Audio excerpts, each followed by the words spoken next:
फिर से आपसे करूंगा कुलगुरु।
मैं निवेदन करूंगा माननीय प्रधानमंत्री महोदय से कि वे महामना पंडित मदन मोहन मालवीय कैंसर सेंटर काशी हिंदू विश्वविद्यालय का शिलान्यास अपने कर्तव्यों से करें।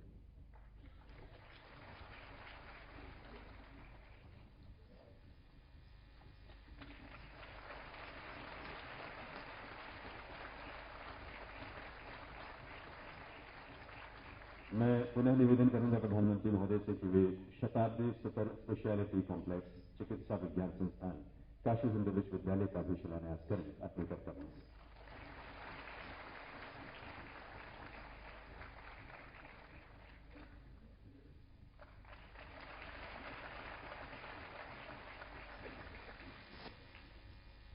अभी के चुनाव में विनम्रतापूर्वक आग्रह करूंगा, प्रार्थना करूंगा माननीय प्रधानमंत्री महोदय से कि वे अपने संबोधन के लिए पधारें।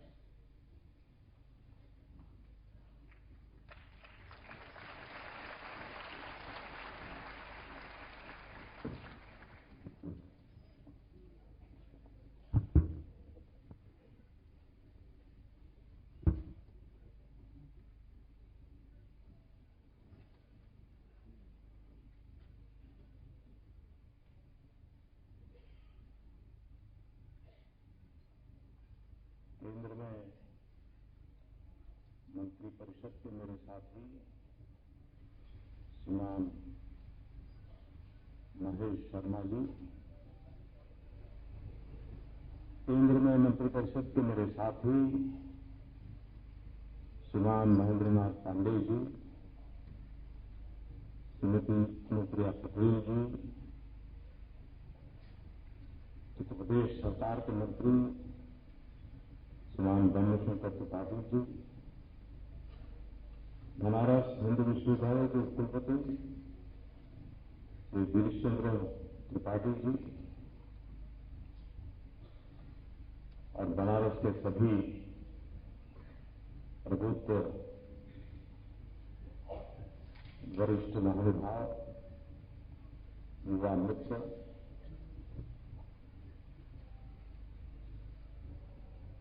आज यहां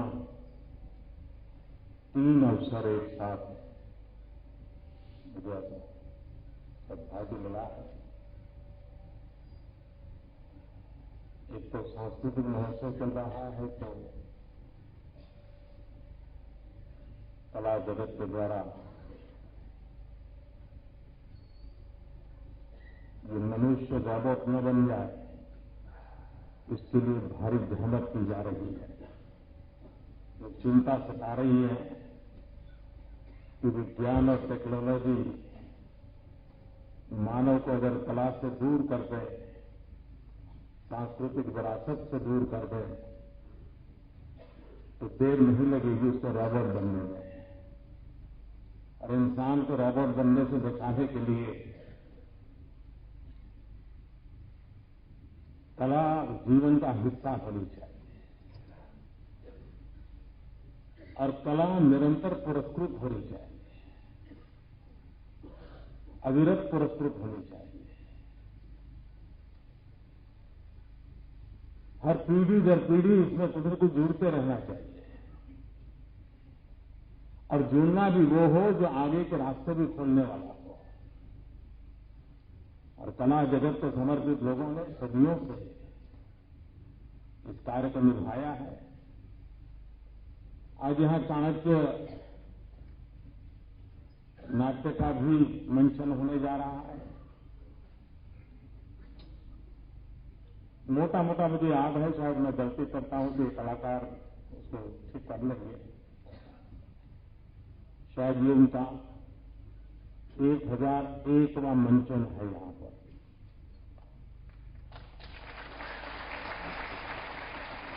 और मुझे याद है कि उनका जो पहला मंचन हुआ था उस दिन मैं मौजूद था।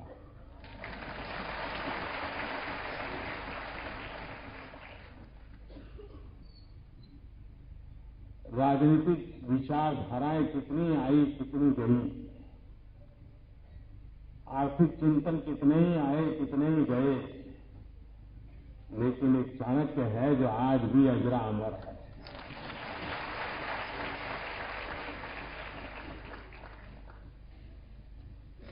सदियों पहले एक महापुरुष कितना दूर का देख सकता है। आज भी अर्थव्यवस्था के संबंध में, मुद्रा नीति के संबंध में चाणक्य के विचार अगर पढ़ें तो लगता है कि आज जो स्थितियों से गुजरते हैं उसके संबंध में कभी पहले सोचा गया था। खैर, मैं पूरा समय तो नहीं रह पाऊंगा, लेकिन कलाकारों से मिलकर के जरूर जाऊंगा, क्योंकि कला का सम्मान तो होते रहना चाहिए। आज एक दो महत्वपूर्ण चीज है। वैसे आज मैं काशी में अलग अलग कार्यक्रमों में करीब करीब 2100 करोड़ रुपयों के विकास के कामों का या तो शिलान्यास या लोकार्पण करने वाला।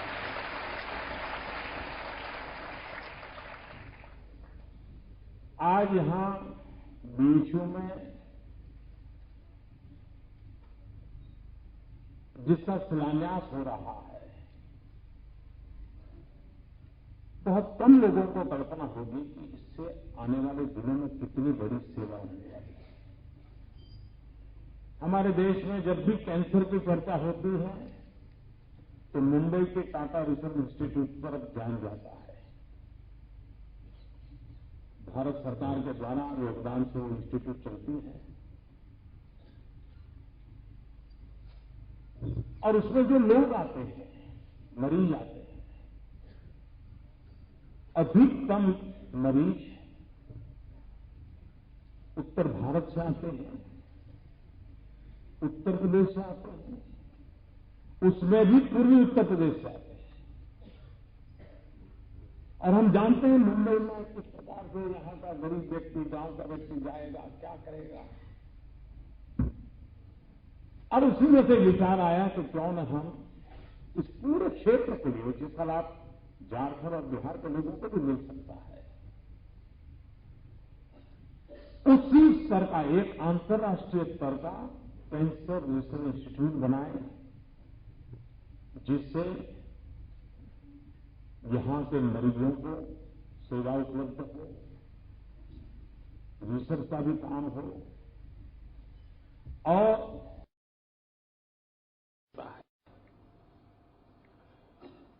उसी स्तर का एक अंतर्राष्ट्रीय स्तर का कैंसर रिसर्च इंस्टीट्यूट बनाए, जिससे यहां के मरीजों को सेवा उपलब्ध हो, रिसर्च का भी काम हो और भारत सरकार इसकी देखभाल करे, ताकि टाटा इंस्टीट्यूट जैसा चलता है उसी लेवल का, एक इंटरनेशनल लेवल का ये इंस्टीट्यूट निर्माण हो। आज उसका शिलान्यास अभी हुआ। कभी करीब अभी अंदाज है 600 करोड़ रुपया, लेकिन हो सकता है उसको हमारे देश में 600 से 1000 होने में देर नहीं लगती है। लेकिन लागत के कारण कभी काम रुकेगा नहीं। मैं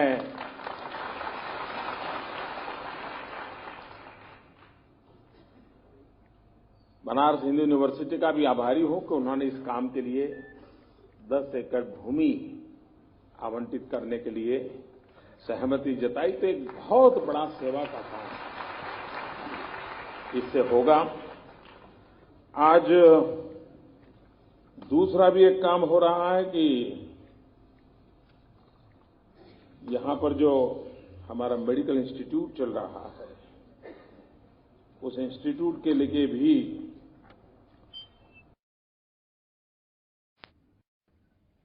वक्त ऐसा बदलता चला कि अब आंख वाला डॉक्टर अलग चाहिए, कान वाला अलग चाहिए, पैर वाला अलग चाहिए, हृदय वाला अलग चाहिए। तो कभी वो भी दिन आएगा कि बाएं हाथ वाला अलग होगा, दाहिने हाथ वाला अलग होगा।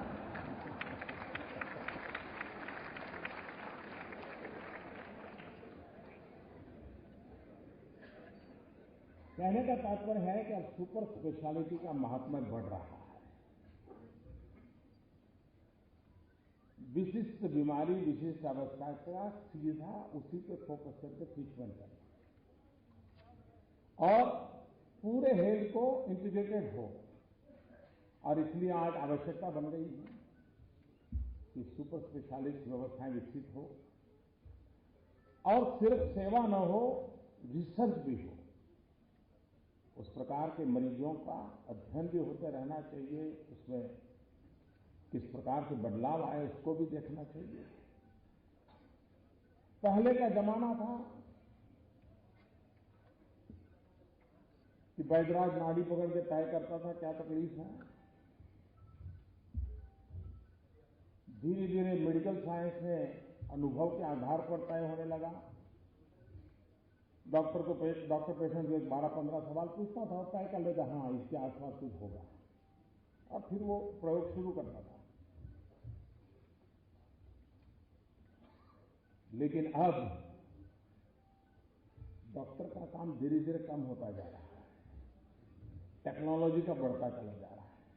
टेक्नोलॉजी तय करती है, मशीन के अंदर आपको डाल देते हैं, मशीन तय करता है कहां गलती है, कहां गड़बड़ है, और फिर डॉक्टर कहता है अच्छा ये है तो फिर ये करेंगे, ये है तो ये करेंगे। टेक्नोलॉजी का इंटरवेंशन मेडिकल साइंस में बहुत तेजी से बढ़ रहा है और उसके कारण परफेक्शन भी आ रहा है, प्रॉपर ट्रीटमेंट भी संभव हुई है और मरीज के उपचार के लिए भी एक अच्छी व्यवस्था विकसित हो रही है। भारत जैसे देश में उत्तम से उत्तम प्रकार की हेल्थ केयर के लिए हम सक्षम हैं। हमारे पास जो ह्यूमन रिसोर्स हैं, दुनिया के जो समृद्ध देश हैं, वहां भी भारत के डॉक्टरों की आज भी उन्हीं की आवाज सुनी जाती है, कितनी ताकत है। दुनिया के बड़े बड़े लोगों से कभी मिलते हैं तो परिचय करते हैं तो नहीं मेरा फलाना डॉक्टर है ना, वो इंडियन है, तुरंत बताते हैं। उनको बड़ा गर्व होता है, वो इंडियन मेरा डॉक्टर है।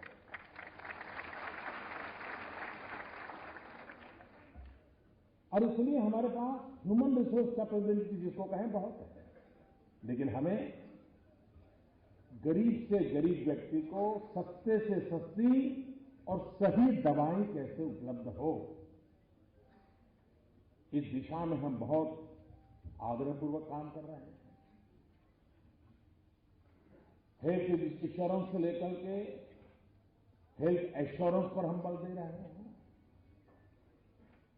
स्वच्छता अभियान हो तो भी वो अल्टीमेटली हेल्थ की ही केयर करने के लिए उपकारक होता है। तो ऐसे अनेक विषयों को लेकर के जेनरिक मेडिसिन, दवाइयां सस्ते में मिले और सही मिले, सही समय पर मिले, और इसलिए जन औषधि भंडार बहुत बड़ी मात्रा में उसका भी काम चल रहा है। तो ये जो दोनों प्रकल्प है वो एक प्रकार से गरीब की भलाई के लिए है, और मुझे आज महामना जी की स्मृति में इस काम को करने का अवसर मिला है, ये मैं अपना सौभाग्य मानता हूं। आप देखते होंगे इन दिनों देश का एक बहुत बड़ा सफाई अभियान चल रहा है।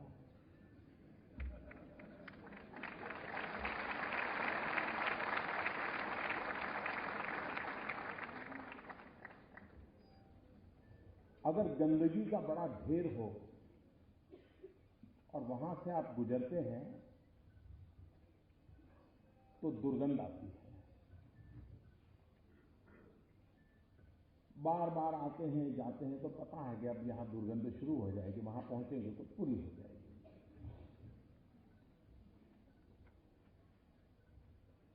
और एक सीमा में दुर्गंध महसूस होती है, उससे ज्यादा फिर महसूस नहीं होती।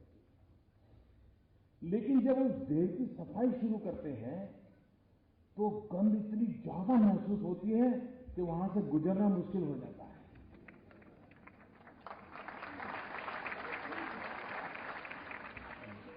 गंध का ढेर वैसे जब वैसा पड़ा है तो एक सीमा तक की गंध महसूस होती है, लेकिन जैसे ही उसको सफाई करना, उठाना शुरू कर दिया तो ऐसी गंध महसूस होती है, आजकल आप देख रहे होंगे कैसी कैसी गंध महसूस हो रही है।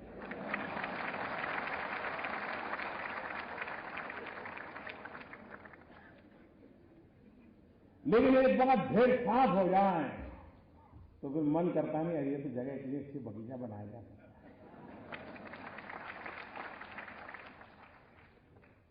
शांत इतने सालों का ढेर गंध भरी पड़ी है, डिसीजन ले लिया, लेकिन उनको अनुमान नहीं था।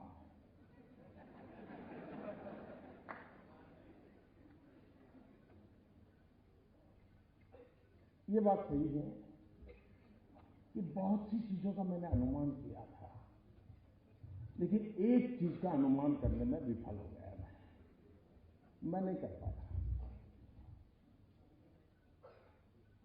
अब वो मेरा देश, मेरे संस्कार था, क्या था मुझे मालूम नहीं, लेकिन मैं नहीं कर पाया। मैंने जब इस पूरा काम के लिए दिमाग खपा रहा था, योजना बना रहा था, कभी सोचा नहीं था कि देश के राजनेता कुछ और कुछ राजनीतिक दल हिम्मत के साथ बेईमानों के साथ खड़े हो जाएंगे।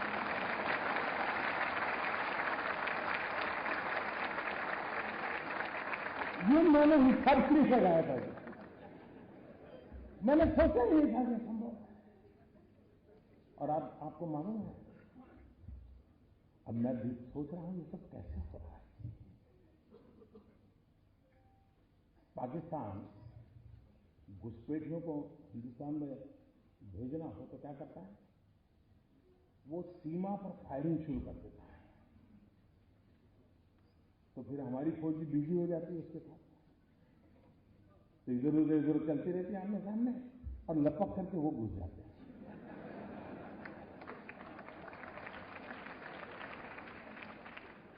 उनको कवर मिल जाता है बेईमान। इन दिनों संसद में आपने देखा होगा, तू मैंने तो इन लोगों को पीछे से, मुझे अब समझ आया ये होहल्ला किसकी भलाई के लिए किया जा रहा है।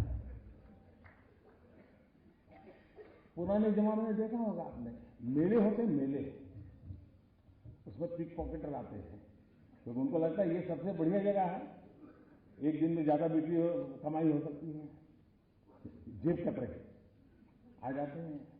लेकिन वो बड़े चापा चालाक करते थे, वो जेब कतरा जेब काटेगा तो उसका जो साथी दूर खड़ा है उसको पता चलता है आप काम हो गया, तो उधर की तरफ दौड़ता है, ये चोर चोर भाग रहा है, चोर भाग रहा है, चोर भाग रहा है, तो पुलिस सब वहां भागेगी और वो जेब कतरा आराम से उधर से निकल जाएगा।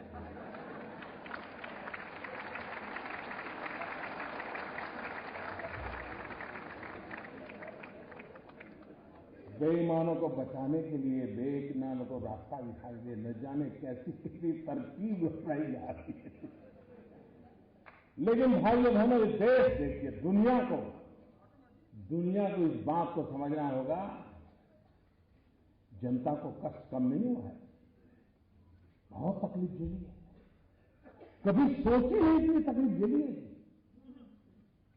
उसके बावजूद भी ईमानदारी के रास्ते पर देश चलता है, तो कष्ट झेलने के लिए तैयार हो रहा है। 6-6 8-8 घंटे कतार में खड़ा रहता है, इतनी तकलीफ के बावजूद भी जब मुंह में उंगली डाल डाल कर जब पूछा जाता है, फिर आखिर में कहता है नहीं, लेकिन किया तो अच्छा है।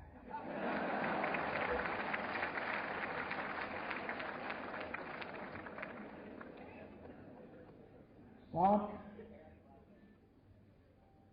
मैं देश के राजनेताओं को कहना चाहता हूं कि हम 125 करोड़ देशवासियों की ताकत से भरपूर हैं।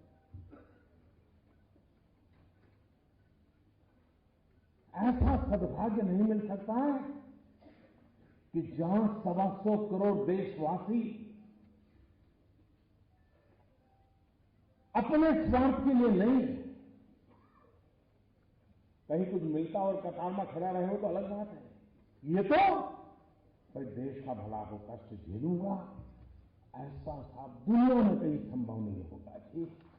इन 125 करोड़ देशवासियों को जितना नमन करे उतना कम है, जितना नमन करे उतना कम है। और जब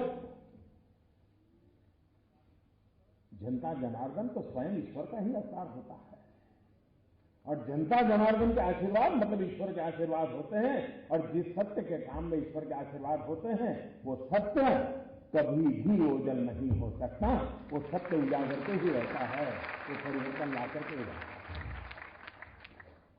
और कुछ लोग विरोध करने में इतना अपना संतुलन खो देते हैं, मैं तो हैरान हो जाता हूं। इन दिनों अब इस पर तो बोल नहीं पाते, कह नहीं सकते कि काला धन नहीं है, कह नहीं सकते कि भ्रष्टाचार नहीं है, ये भी नहीं कह सकते कि जाना नहीं चाहिए, तो लेकिन कुछ तो बोलना है तथा बोले, लेकिन बोलने में ऐसी गड़बड़ करते हैं, ऐसी गड़बड़ करते हैं जी। अब बताइए, हमारे पूर्व प्रधानमंत्री, जब मैं कह रहा हूं भाई समय की मांग है, बदलाव आना चाहिए। अब एक जमाना था चांदी का रुपया होता था, वही करेंसी में चलता था। वक्त बदलते बदलते कागज का आ गया, चल रहा है कि नहीं चल रहा है? अब वक्त बदल रहा है तो टेक्नोलॉजी से ऑनलाइन बैंकिंग हो रहा है, आपके मोबाइल फोन में ही आपकी बैंक है। तो मैं तो कह रहा हूं कि भाई अब बिना जेब में नोटों के थप्पे भरे बिना भी काम हो सकता है। तो भारत के पूर्व प्रधानमंत्री डॉक्टर मनमोहन सिंह जी, और लोगों को लगता है कि मनमोहन सिंह जी वित्त मंत्री थे, फाइनेंस हमारे देश के प्रधानमंत्री थे, लेकिन बहुत कम लोगों को मालूम है कि 1970-72 से वो देश की अर्थव्यवस्था की कोर टीम में हमेशा रहे हैं। इतने लंबे सर तक और इतने साफ कुशलता, देखो कोई दाग उनको नहीं लगता है, होता सब है।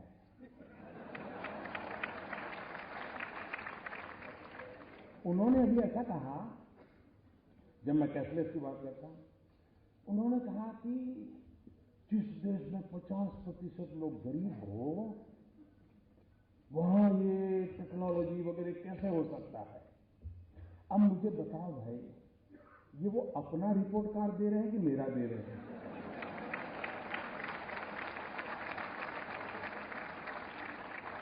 ये 50% गरीबी, ये विरासत किसकी मैं झेल रहा हूं जी?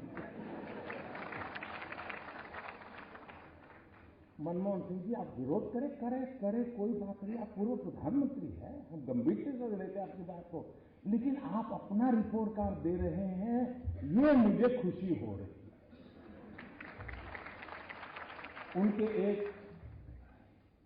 दूसरे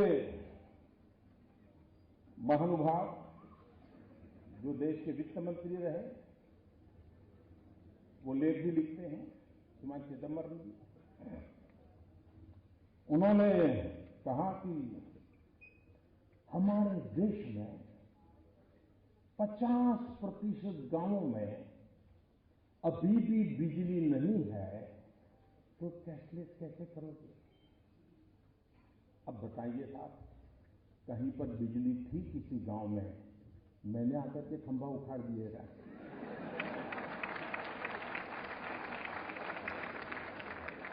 क्या मैंने आकर के तार काट दिया क्या? मतलब चिदंबर जी, 2014 में तो आप कहते थे कि हमने इतना विकास किया है, काशी में मोदी की जमानत जब्त होनी चाहिए। अब कहते हैं 50% गांव अंधेरे में डूबे पड़े हैं। ये मोदी का विरोध करने में, ये देखिए साहब, एक काशी का बच्चा है,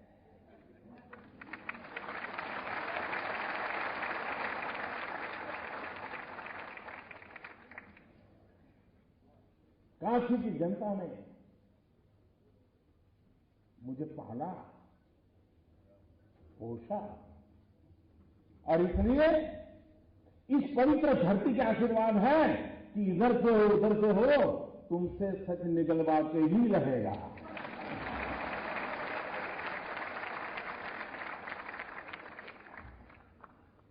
उनके एक युवा नेता हैं, अभी भाषण सीख रहे हैं, ऐसा कैसे हो गया?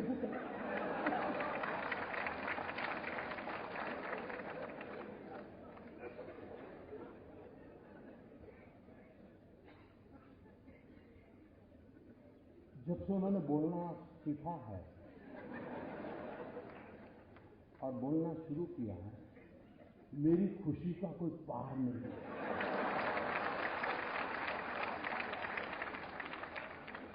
दो 2009 में पता ही नहीं चलता था कि भाई इस पैकेट के अंदर क्या है, पता ही नहीं चलता था। अब पता चल रहा है कि ये है, ये नहीं। न बोलते तो बड़ा भूकंप आ जाता था और देश को इतना बड़ा भूकंप झेलना पड़ता, ये देश 10 साल तक उभर नहीं सकता था। लेकिन अच्छा हुआ कि बोलना शुरू हो गया तो पता चल रहा है भूकंप की संभावना बची नहीं, क्योंकि देश की जनता समझ गई। जी, इन्होंने बड़ा मजेदार कहा। उन्होंने कहा जिस देश में 60% लोग अनपढ़ हो, वहां मोदी ऑनलाइन बैंकिंग की बात कैसे कर सकता है? मुझे बताइए साहब, कोई पढ़ा लिखा था क्या? मैंने कोई जादू तो ना किया कि वो अनपढ़ हो गया? ये 60% अनपढ़ थे। ये रिपोर्ट कार्ड आपने किसका दिया जी, जरा बताओ तो। भाइयों बहनों, ये क्या कर रहे हैं उनको भी समझ नहीं है।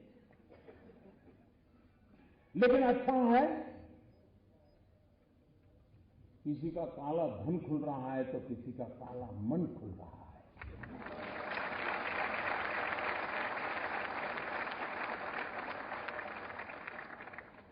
लेकिन देश साफ सुथरा होकर के, स्वच्छ होकर के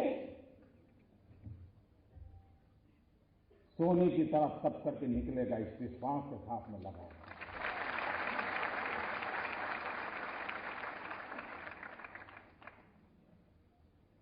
मैं यूनिवर्सिटी के कैंपस में आया हूं, पढ़े लिखे लोग हैं, मेरा आपसे आग्रह है, मेरी बीएचयू के सभी नौजवानों से आग्रह है, जो इस सभागृह में होंगे, जो बाहर होंगे, सबसे आग्रह है, और भूतपूर्व विद्यार्थियों से भी आग्रह है मेरा।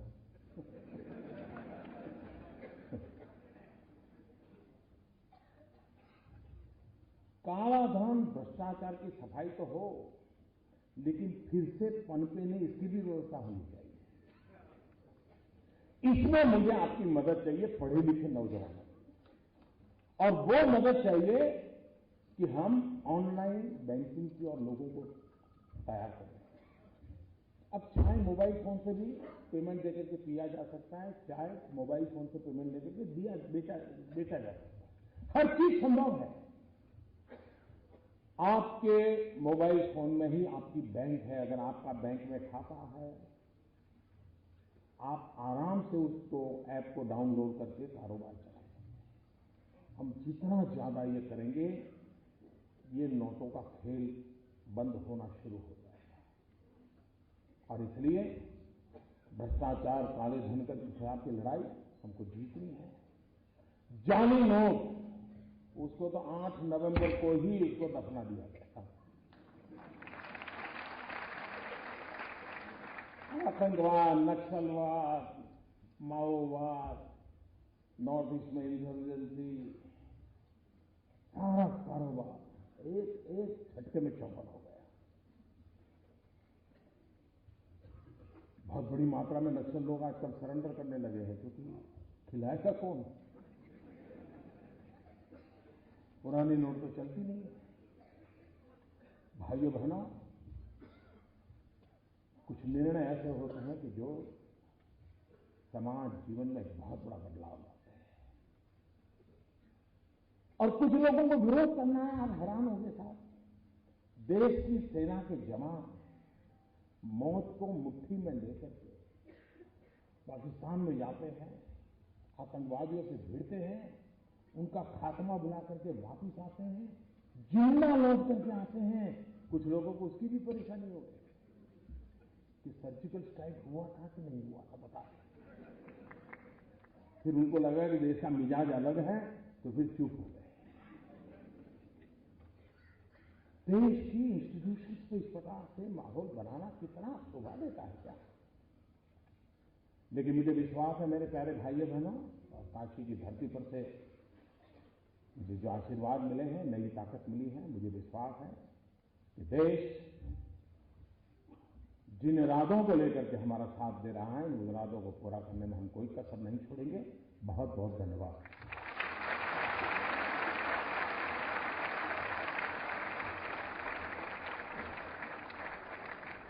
बहुत बहुत आभार माननीय प्रधानमंत्री महोदय का। देवी सज्जनों, अब मैं मंच पर आमंत्रित करूंगा चाणक्य नाटक की प्रस्तुति के लिए पधारे श्री मनोज जोशी जी और उनके दल के सभी सदस्यों को आप सबकी करतल ध्वनि के साथ।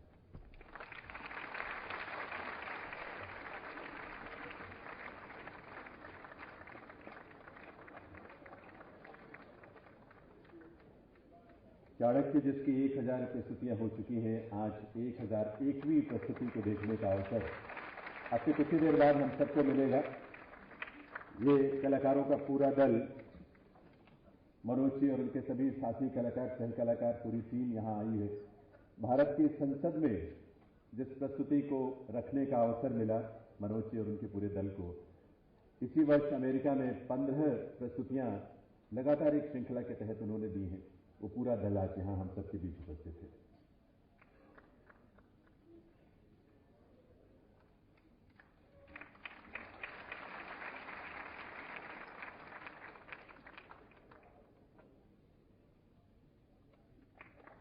बहुत बहुत आभार माननीय प्रधानमंत्री महोदय का उनके यहां पधारने के लिए, उनके संबोधन के लिए, उनकी गरिमामयी उपस्थिति से।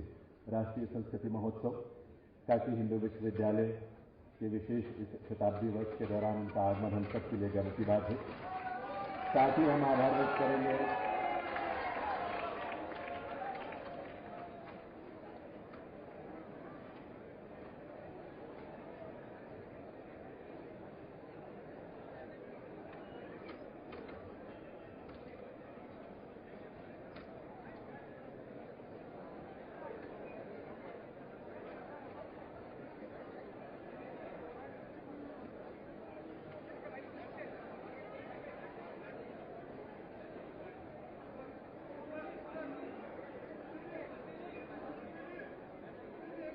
चल रहा है कि नहीं चल रहा है।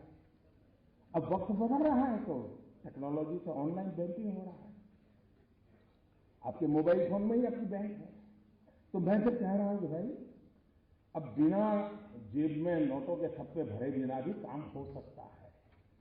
तो भारत के भूतपूर्व प्रधानमंत्री डॉक्टर मनमोहन सिंह जी, और लोगों को लगता है कि मनमोहन सिंह जी वित्त मंत्री थे, फाइनेंस हमारे देश के प्रधानमंत्री थे, लेकिन बहुत कम लोगों को मालूम है कि 1970-72 से वो देश की अर्थव्यवस्था की कोर टीम में हमेशा रहे हैं।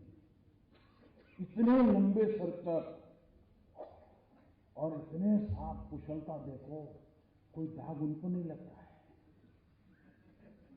होता सब है।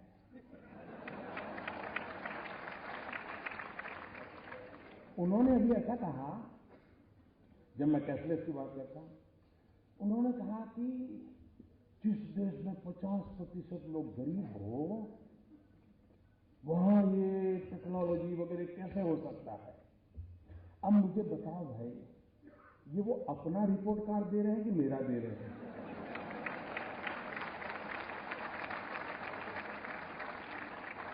ये 50% गरीबी, ये विरासत किसकी मैं झेल रहा हूं जी? मनमोहन सिंह जी, आप विरोध करें, कोई बात नहीं, आप पूर्व प्रधानमंत्री हैं, हम गंभीरता से लेते हैं आपकी बात को, लेकिन आप अपना रिपोर्ट कार्ड दे रहे हैं, ये मुझे खुशी हो रही है। उनके एक दूसरे महानुभाव जो देश के वित्त मंत्री रहे, वो लेख भी लिखते हैं, श्रीमान चिदम्बरम जी, उन्होंने कहा कि हमारे देश में 50% गांवों में अभी भी बिजली नहीं है, तो कैशलेस कैसे करोगे? अब बताइए साहब, कहीं पर बिजली थी किसी गांव में, मैंने आकर के खंभा उखाड़ दिएगा।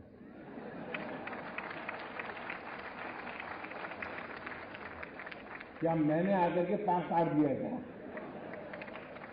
मतलब चिदम्बर जी, 2014 में तो आप कहते थे कि हमने इतना विकास किया है, काशी में मोदी की जमानत जब्त होनी चाहिए।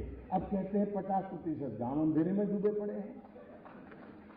ये मोदी का विरोध करने में, ये देखिए साहब, ये काशी का बच्चा है।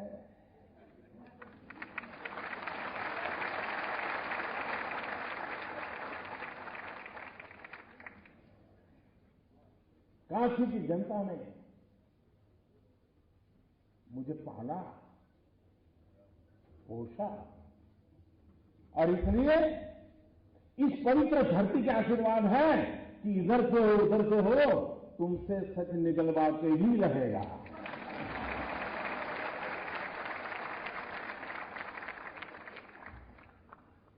उनके एक युवा नेता हैं, अभी भाषण सीख रहे हैं, ऐसा कैसे हो गया?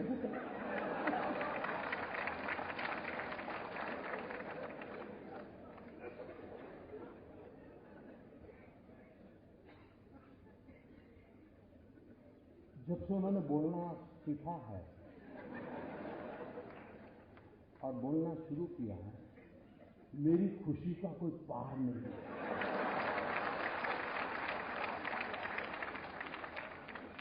दो 2009 में पता ही नहीं चलता था कि भाई इस पैकेट के अंदर क्या है, पता ही नहीं चलता था। अब पता चल रहा है कि ये है, ये नहीं।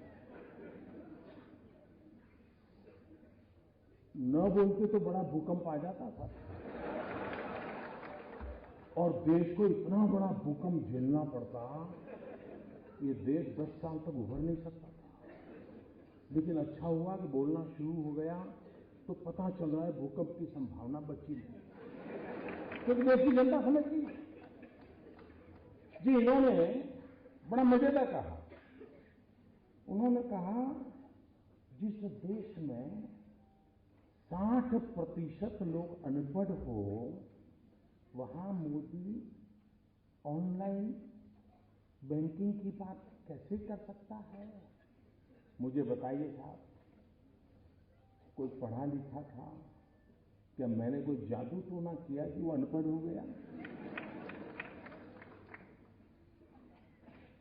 ये 60% अनपढ़ थे, ये रिपोर्ट कार्ड आपने किसका दिया जी, जरा बताओ तो। भाइयों बहनों, ये क्या कर रहे हैं उनको भी समझ नहीं है। लेकिन अच्छा है, किसी का काला धन खुल रहा है तो किसी का काला मन खुल रहा है।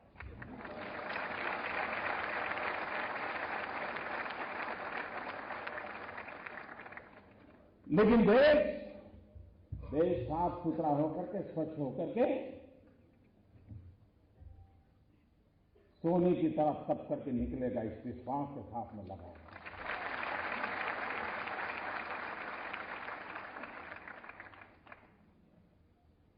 मैं यूनिवर्सिटी के कैंपस में आया हूं, पढ़े लिखे लोग हैं, मेरा आपसे आग्रह है, मेरी बीएचयू के सभी नौजवानों से आग्रह है, जो इस सभागृह में होंगे, जो बाहर होंगे, सबसे आग्रह है, और भूतपूर्व विद्यार्थियों से भी आग्रह है मेरा।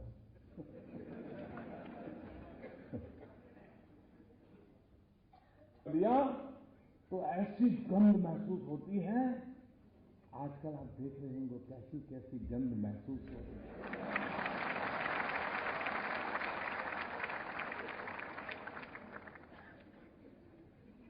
लेकिन एक बार ढेर साफ हो जाए तो फिर मन करता नहीं, अरे ये तो जगह के लिए इससे बगीचा बनाया जा सकता है।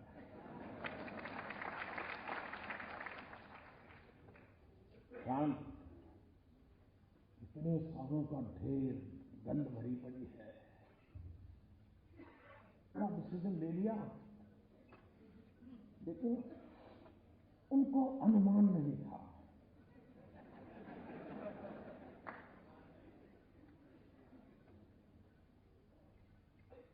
ये बात सही है कि बहुत सी चीजों का मैंने अनुमान किया था, लेकिन एक चीज का अनुमान करने में विफल हो गया मैं नहीं कर पाया। अब वो मेरा देश, मेरे संस्कार था, क्या था मुझे मालूम नहीं, लेकिन मैं नहीं कर पाया। मैंने जब ये पूरा काम के लिए दिमाग खपा रहा था, योजना बना रहा था, कभी सोचा नहीं था कि देश के राजनेता कुछ और कुछ राजनीतिक दल हिम्मत के साथ बेईमानों के साथ खड़े हो जाएंगे।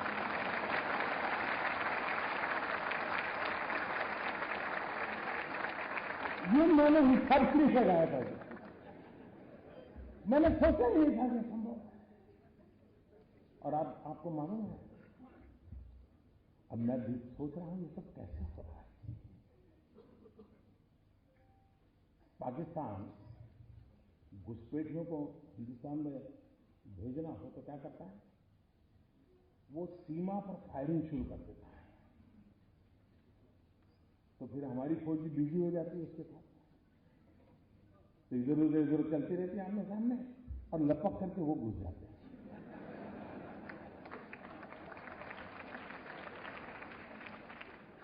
उनको कवर मिल जाता है बेईमान। इन दिनों संसद में आपने देखा होगा, तू मन है। तो इन लोगों को पीछे से, मुझे अब समझ आया ये होहल्ला किसकी भलाई के लिए किया जा रहा है। पुराने जमाने में देखा होगा आपने, मेले होते मेले, उसमें पिक पॉकेटर आते हैं, तो उनको लगता है ये सबसे बढ़िया जगह है, एक दिन में ज्यादा बिक्री कमाई हो सकती है, जेब कतरे आ जाते हैं। लेकिन वो बड़े चालाक करते हैं। वो जेब कतरा जेब काटेगा तो उसका जो साथी दूर खड़ा है उसको पता चलता है अब काम हो गया, तो उधर की तरफ दौड़ता है, ये चोर भाग रहा है, तो पुलिस सब वहां भागेगी और वो जेब कतरा आराम से उधर से निकल जाएगा।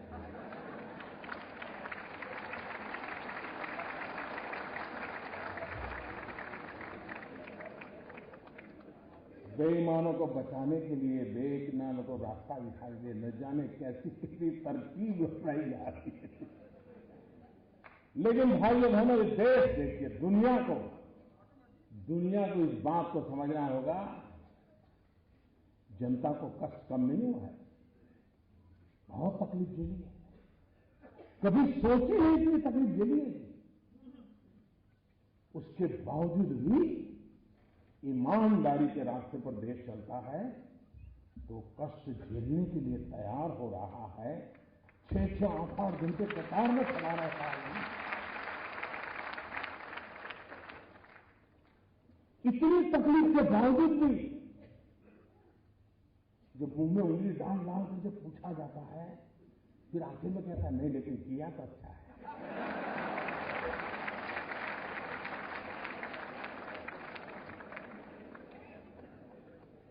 साथ मैं देश के राजनेताओं को कहना चाहता हूं कि हम 125 करोड़ देशवासियों की ताकत से भरोसा करें। ऐसा सद्भाग्य नहीं मिल सकता कि जहां 125 करोड़ देशवासी अपने स्वार्थ के लिए नहीं, कहीं कुछ मिलता और कतार में खड़ा रहे हो तो अलग बात है। ये तो भाई देश का भला हो, कष्ट झेलूंगा, ऐसा साफ दुनिया में कहीं संभव नहीं होगा जी। इन 125 करोड़ देशवासियों को जितना नमन करे उतना कम है, जितना नमन करे उतना कम है। और जब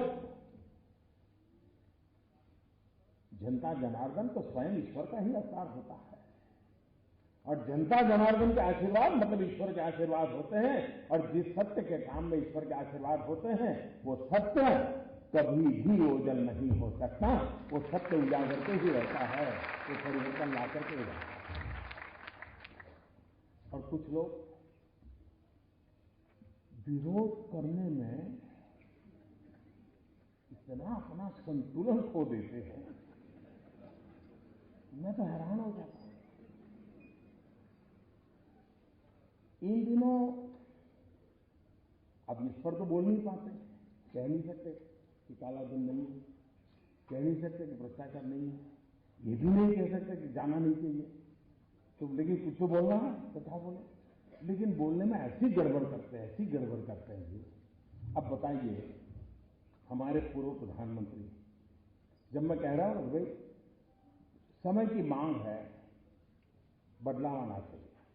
अब एक जमाना था चांदी का रुपया होता था, वही करेंसी में चलता था। वक्त बदलते बदलते कागज का आ गया। फिर से आपसे करूंगा कोई भी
अवसर पर कुछ निर्मित करें आप सबकी चर्चा ध्वनि के साथ।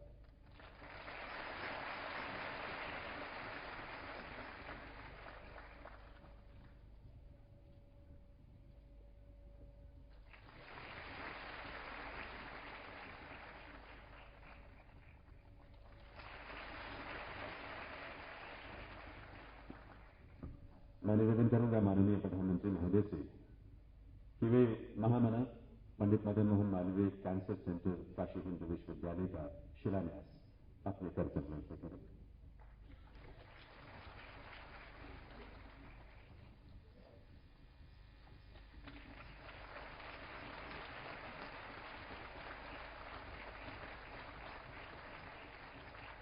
मैं पुनः निवेदन करूंगा प्रधानमंत्री महोदय से कि वे शताब्दी सुपर स्पेशलिटी कॉम्प्लेक्स चिकित्सा विज्ञान संस्थान काशी हिंदू विश्वविद्यालय का भी शिलान्यास करें अपने कर कमलों से।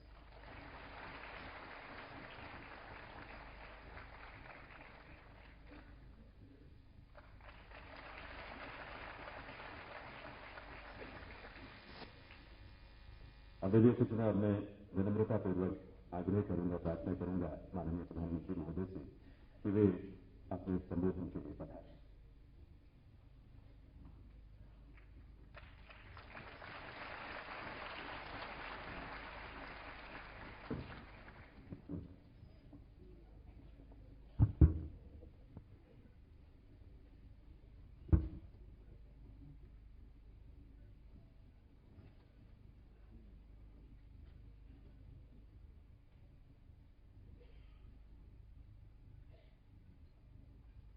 केंद्र में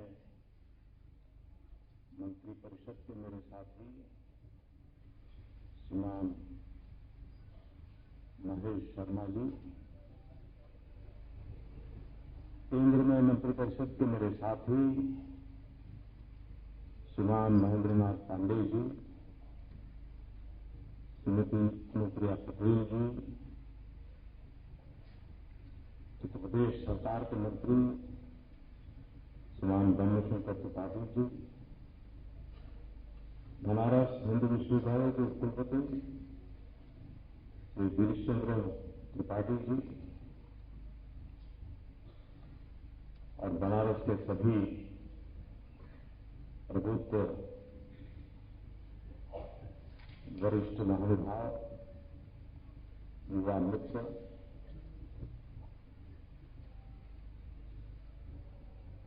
आज यहां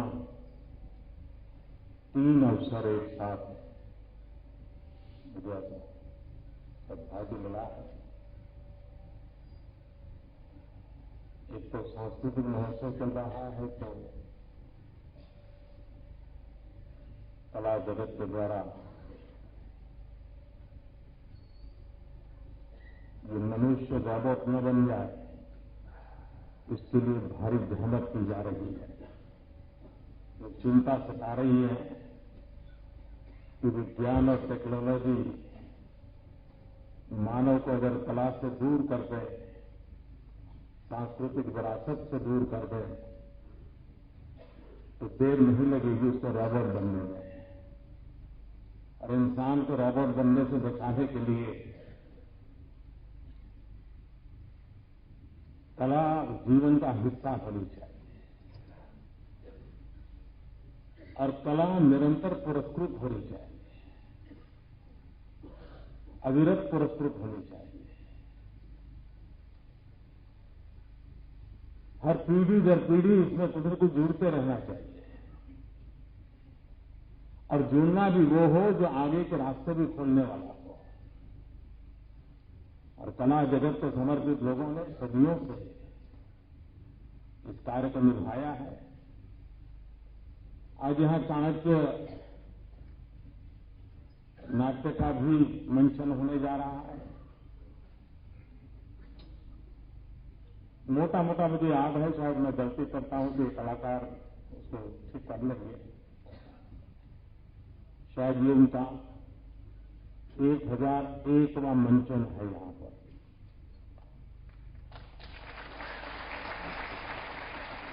और मुझे याद है कि उनका जो पहला मंचन हुआ था उस दिन मैं मौजूद था।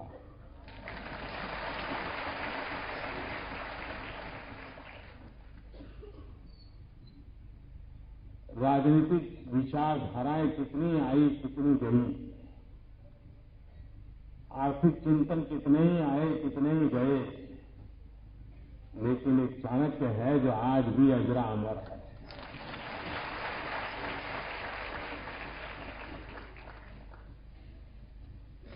सदियों पहले एक महापुरुष कितना दूर का देख सकता है। आज भी अर्थव्यवस्था के संबंध में, मुद्रा नीति के संबंध में चाणक्य के विचार अगर पढ़ें तो लगता है कि आज जो स्थितियों से गुजरते हैं उसके संबंध में कभी पहले सोचा गया था।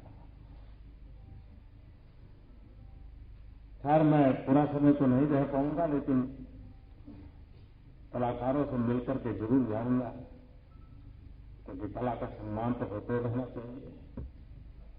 आज एक दो महत्वपूर्ण चीजें, वैसे आज मैं काशी में अलग अलग कार्यक्रमों में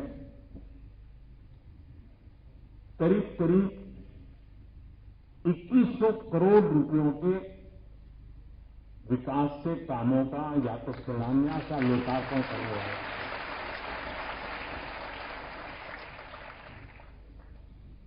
आज यहां बीएचयू में जिसका शिलान्यास हो रहा है, बहुत कम लोगों को कल्पना होगी कि इससे आने वाले दिनों में कितनी बड़ी सेवा होने वाली है। हमारे देश में जब भी कैंसर की चर्चा होती है तो मुंबई के टाटा रिसर्च इंस्टीट्यूट पर ध्यान जाता है। भारत सरकार के द्वारा योगदान से वो इंस्टीट्यूट चलती है और उसमें जो लोग आते हैं, मरीज आते हैं, अधिकतम मरीज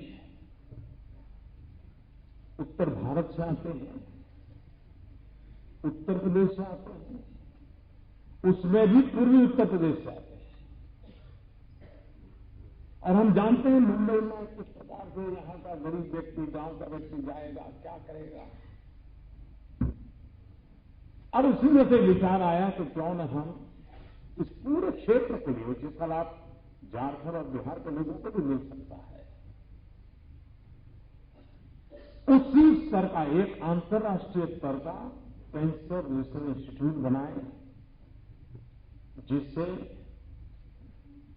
यहां के मरीजों को सेवा उपलब्ध हो, रिसर्च का भी काम हो और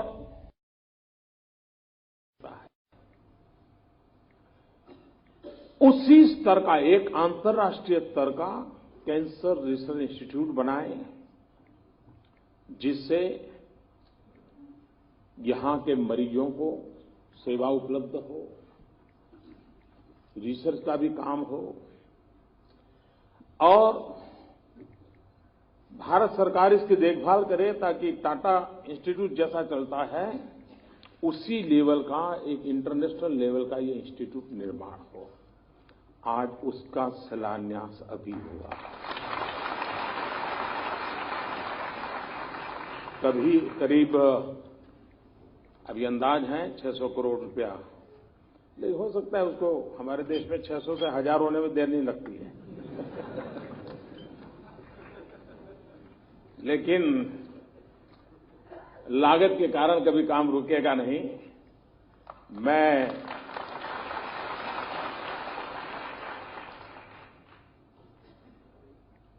बनारस हिंदू यूनिवर्सिटी का भी आभारी हूं कि उन्होंने इस काम के लिए 10 एकड़ भूमि आवंटित करने के लिए सहमति जताई। तो एक बहुत बड़ा सेवा का काम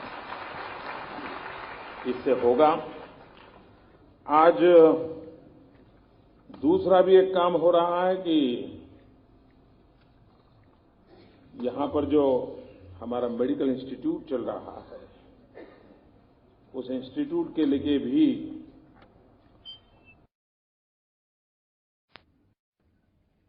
वक्त ऐसा बदलता चला कि अब आंख वाला डॉक्टर अलग चाहिए, कान वाला अलग चाहिए, पैर वाला अलग चाहिए, हृदय वाला अलग चाहिए। तो कभी वो भी दिन आएगा कि बाएं हाथ वाला अलग होगा, दाहिने हाथ वाला अलग होगा।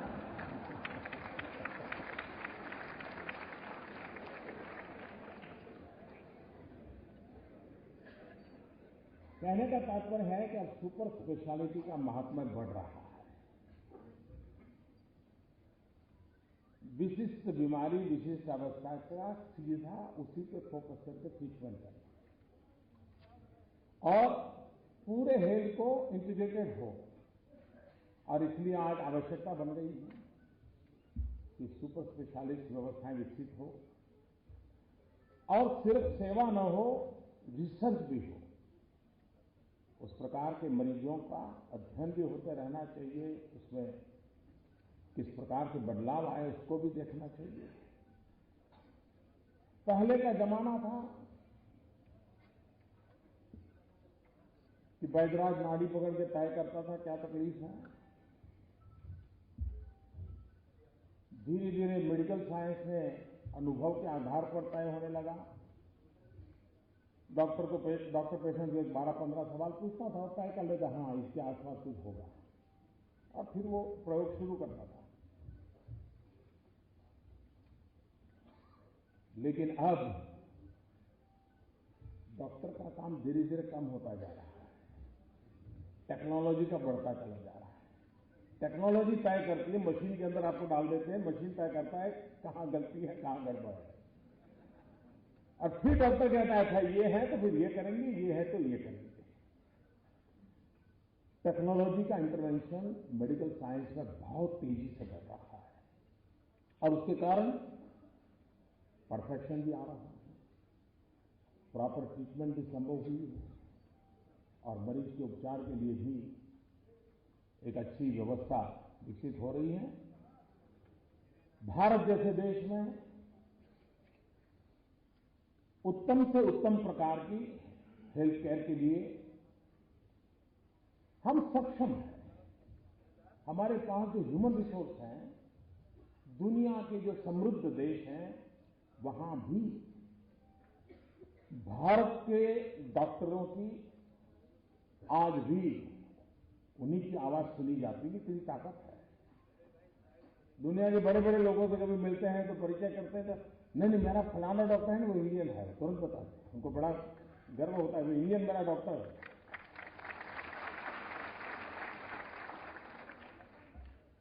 और इसलिए हमारे पास ह्यूमन रिसोर्स कैपेबिलिटी जिसको कहें बहुत है, लेकिन हमें गरीब से गरीब व्यक्ति को सस्ते से सस्ती और सही दवाएं कैसे उपलब्ध हो, इस दिशा में हम बहुत आग्रहपूर्वक काम कर रहे हैं। हेल्थ इंश्योरेंस से लेकर के हेल्थ एश्योरेंस पर हम बल दे रहे हैं। स्वच्छता अभियान हो तो भी वो अल्टीमेटली हेल्थ की ही केयर करने के लिए उपकारक होता है। तो ऐसे अनेक विषयों को लेकर के जेनरिक मेडिसिन, दवाइयां सस्ते में मिले और सही मिले, सही समय पर मिले, और इसलिए जन औषधि भंडार बहुत बड़ी मात्रा में उसका भी काम चल रहा है। तो ये जो दोनों प्रकल्प है वो एक प्रकार से गरीब की भलाई के लिए है, और मुझे आज महामना जी की स्मृति में इस काम को करने का अवसर मिला है, ये मैं अपना सौभाग्य मानता हूं। आप देखते होंगे इन दिनों देश का एक बहुत बड़ा सफाई अभियान चल रहा है।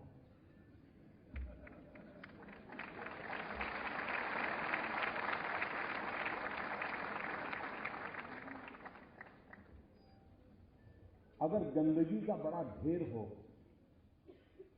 और वहां से आप गुजरते हैं तो दुर्गंध आती है। बार बार आते हैं जाते हैं तो पता है कि अब यहां दुर्गंध शुरू हो जाएगी, वहां पहुंचेंगे तो पूरी हो जाएगी।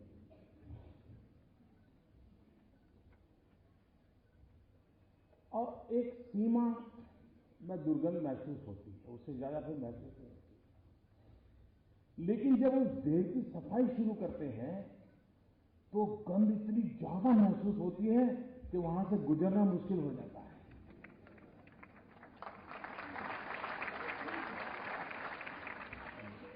गंद का ढेर वैसे का वैसा पड़ा है तो एक सीमा तक की गंध महसूस होती है, लेकिन जैसे ही उसको सफाई करना, उठाना शुरू कर